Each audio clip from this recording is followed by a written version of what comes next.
Friends, આજે મેં ખીચું બનાવ્યું છે, ચોખાના લોટનું ખીચું, જેને સાદી ભાષામાં ગુજરાતી લોટ પણ કહે છે. પાપડીનો લોટ બનાવ્યો છે. તે માટે મેં બહારના જેવી સ્ટાઇલ કરવા માટે મૂઠિયા વાળી લીધા છે. એ મૂઠિયાને મેં કટ કરી લીધા છે. કટ કરીને આપણે હવે મસાલો કરી લઈશું. લોટને મેં કટ કરી લીધો છે મિત્રો. એમાં આપણે અથાણાનો મસાલો 2 ચમચી લઈશું.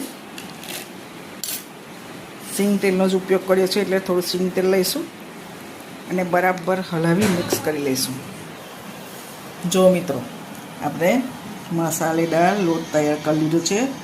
2 સ્ટાઇલથી કર્યો છે. એક આમ મસાલાવાળો છે ને એક એકલો તેલવાળો છે. એકલા તેલથી પણ તમે લઈ શકો છો. છે ને લહરી જેવો બિલકુલ જ ખીચું એ ટૂથપીકની મદદથી ખાઈ શકો છો. તો છે ને મસાલેદાર ખીચું તૈયાર. તમે પણ આવી રીતે બનાવો.